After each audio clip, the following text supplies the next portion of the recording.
Time now for a ride on Honda's newest retro cruiser / touring machine, the Valkyrie Interstate. 3 years ago, Honda surprised the world press when they launched the original Valkyrie, a 6-cylinder hot rod cruiser that appeared at first glance to be a stripped-down gold wing injected with a heavy dose of steroids. What the Valkyrie in fact turned out to be was fun. Which brings us to the new for 1999 Valkyrie Interstate. For this model, Honda tweaked the rubber-mounted 1520cc Big Block 6 for more mid-range, then added a fork-mounted fairing complete with AM/FM stereo, fuel gauge, and clock. The Interstate also comes wired for an intercom. However, CD changer, CB, and rear speakers are optional accessories. And speaking of tail section, out back, Honda added hard luggage and a top box, capable of stowing 2 full-face helmets. So how does this dressed-up version of the Valkyrie handle the increase in weight? We asked journalist Larry Tate and novice guest rider Mark Crawford to sample the Interstate. We wondered if it's still capable of flexing its muscle. This Valkyrie is based on a gold wing originally. The engine is the flat 6-cylinder engine that powers all the gold wings. It has different carburetors, different cam timing, a few other internal modifications to make it a bit, shall we say, healthier than the normal gold wing, quite a bit more horsepower and torque. The engine, from what I understand, they've changed the mounts to rubber mounts on this one compared to the solid mounted on the old one. And one of the things I did notice with the old one was that it did have a little more vibration at higher speed. And that they've gotten rid of that.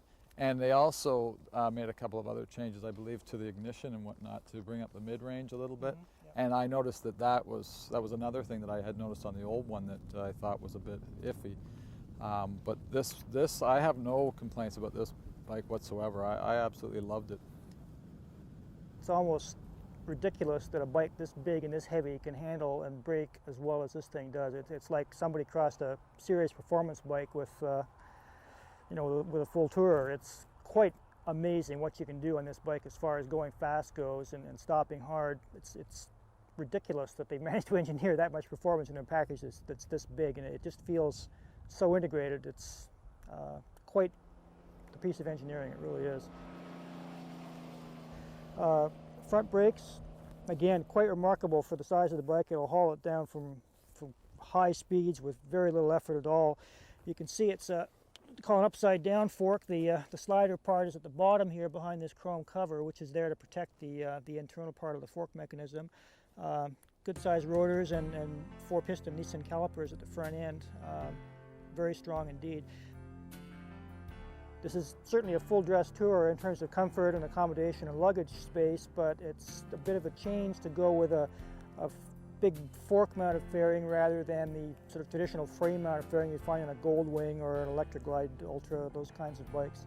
As you can see, it's kind of done in pieces. There's this big chunk up here which actually mounts on the forks up the top end, and these bulbous little boxes down here give some protection to your lower leg, as well as acting as vents to these guys direct air coming out of the rad off and away from the bike.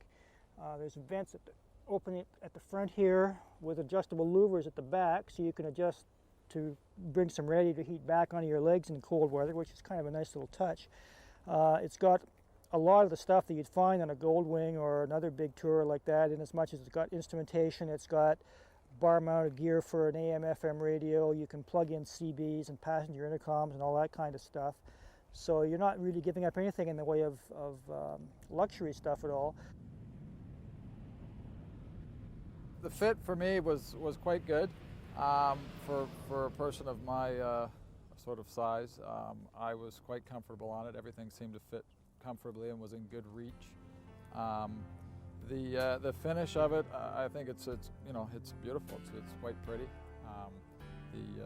The bags and this addition of this trunk and the full fairing, I find it, I like that more than just the windshield.